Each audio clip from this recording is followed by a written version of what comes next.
I said at the beginning of this stream, I do not believe in things that take away power from me. I only believe in things that make me more powerful as an individual. Now, I cannot deny that feeling depressed is real because every single human on the planet sometimes feels depressed. Feeling depressed is real, but being a depressive or having depression is something else. I accept that if I do feel depressed or I do feel sad or I do feel negative, which is actually very rare for me, but if it does ever happen, I understand I'm human and it's an emotion I'm going through and it will pass. People who have depression believe that they have a disease that can't be fixed and can't be cured. You are handing your power away. You're giving your power to an outside source, and you're saying that I have no control over this. It doesn't matter what situation you're in. You need to at least believe you have some degree of control. When I say depression isn't real, I'm not saying you don't feel depressed. I'm saying that you can fix it. It's not a disease that you caught from the sky. You can fix it by taking control of your own mind. By the time I finished my schooling career, I had probably moved like 15 times or so. And so even though it was a relatively unstable environment, the thing that actually broke the camel's back was when I had to move during my sophomore year of high school with about two months left from Arizona to California. You know, because I had just spent the last 4 years building up my social connections there, having all these friends, being relatively popular, and then just out of nowhere I had to leave them behind again. And so, you know, I started thinking to myself, like, what's the point of even having friends if I'm just gonna have to leave them behind? And so I decided that I no longer needed friends. And when we moved to California, I fell into a depressive state for about 3 months or so. And it was kind of like I had no motivation to do anything. I would just lay in bed and watch TV for hours. I stopped working out. I started eating like shit. I started eating like these huge like burgers. I started drinking like Oreo milkshakes, and I started getting fat as fuck. And the things that used to make me happy didn't really seem to move me anymore. I just wanted to move back to Arizona, but more than anything, I guess I wanted to stop leaving people behind. But I knew that it wasn't really within my power to move back, and so that's when I started talking to Goggins. Goggins' son comes running to him in tears. His dog had been killed while protecting him from a wolf, and he was extremely distraught at the loss of his loyal best friend. But Goggins smiled warmly as he embraced his son, asking, "When a caterpillar becomes ensnared in his cocoon, it spells certain death for him, does it not?" "Of course," the son says. "And if you were to open the cocoon prematurely, you would see nothing but mush, right?" "Yes," his son says. "But wait a sufficient time and you would see the beautiful wings of the butterfly emerge and soar through the sky, would you not?" "Yes, father," the son says. And so even though his old caterpillar companions believe him to be dead because they cannot see him while they're crawling on the floor, he lives on nonetheless, soaring through the sky, does he not? "Yes, you're right," the son says with enthusiasm. And so when our companions die, we assume that that is the end, and so we feel sad and depressed. But perhaps they too are born again with wings and continue to exist just beyond normal human perception. "Thank you, father," the son exclaims as he wipes away his tears and runs off with a smile on his face. So it's got me thinking, what if I was depressed not because of my circumstances, but rather because of how I was thinking about my circumstances? You know, I'm living in a first world country with a roof over my head, ample food and water, and yet my bitch ass still has the audacity to be fucking depressed. It's like there's worse things in the world to be depressed about. I was wondering why I couldn't taste any cheese or nothing, bro. This Hot Pocket, it doesn't have any. So what if I could change the way that I was feeling by changing the way that I thought? Wouldn't this mean that I was in control of my emotions rather than my emotions being in control of me? And how is it that I could think more rationally rather than getting swept up by the present moment and my present emotions and feelings?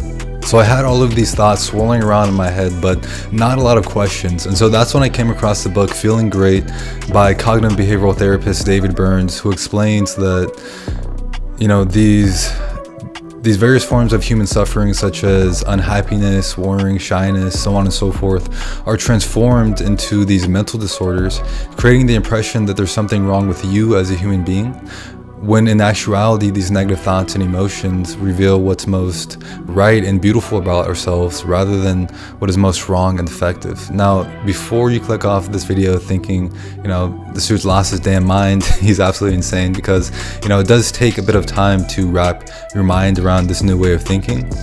What you have to understand is that negative thoughts are almost always going to be distorted. And so the most effective lie is that which is bundled up with a grain of truth, because then it becomes very difficult to separate fact from fiction. And so what we sort of learned in this book is how to take a step back from this irrational way of thinking. Because if you have the thought, I'm a failure, you actually start to feel like you are a failure, and you actually believe this 100%. So obviously you feel sad, you feel like shit. But if you take a step back from that thought and you're like, hold on, let me examine this with a magnifying glass, you start to think, wait a minute, I've actually graduated from high school with like on the honor roll. I was the first person in my family to graduate from college. I'm working towards my ambitions, and so on and so forth. And so there's all these examples where I'm not actually a failure, but what happens is that we experience this little bump in the road on our journey, and then we magnify this failure and sort of label ourselves as a complete and utter failure, when in actuality we just hit a simple snag in the road. And so what we have to do is to learn how to step away from this irrational thinking so that we can step into the light of rational thought. And so this extreme sadness that I felt when I left my friends behind showed how much I deeply valued them, as well as social connection in general. Whereas, if I felt nothing when I was leaving my very best friends behind, what would that say about me as a person? And so we can see that depression as a so-called mental disorder is not real, because it's not a disorder at all. It's merely a signal that arises from our deepest core values, showing that something is off. And in fact, the idea that depression is this chemical imbalance in your brain that needs medicating has never actually been scientifically proven.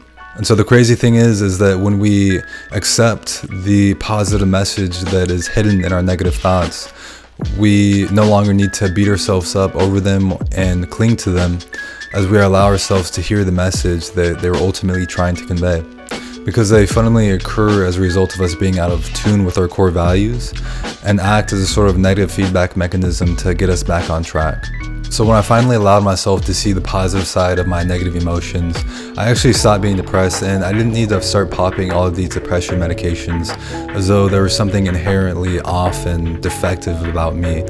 It was more so like this depression just evaporated into the ether once I finally saw the message that these extreme negative emotions were trying to convey to me. And so you can't just be out here letting your negative thoughts tell you what to do, tell you how to think, tell you how to feel like a little punk bitch. You know what I'm saying? A real man stays true to his convictions and life mission regardless of the consequences. Will you take the trash out? I can't. My leg is broken.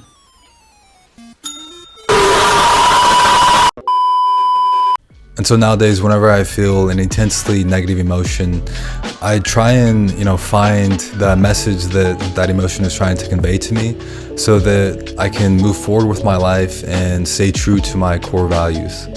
And so the thing that I'm most proud of has probably been the degree of control that I've gained over my life, as I've learned how to sort of direct and control my own emotions rather than allowing these negative thoughts and emotions to sort of overpower my rational thought and ultimately stop me from pursuing my goals and ambitions. Alright guys, so I hope you liked that video, and let me know down below if you've read that book, Feeling Great by David Burns. Because if you haven't, I would highly suggest it, even if you're not depressed or anxious, because the tools that you learn in there are extremely valuable and are going to aid you in your life for the rest of your life. And if you want even more tools on top of that, feel free to check out my free mastermind guide, which teaches you, this new philosophy, this new way of thinking that's really going to elevate your life as well. So yeah, I hope you guys liked that video, and as always, keep dreaming while you're awake. Peace. You ever wonder what it feels like when dreams bleed into real life? Seeing scenes from TV get realized. Palm trees, a soft breeze, and chilled ice till tides wash away our problems in the spilled wine. Bro, hold on. Look how fucking fresh I'm looking, bro. Like, look at the fucking fade. Like, this shit this shit should be illegal, if I'm being honest, bro. All right. Let's get into the video.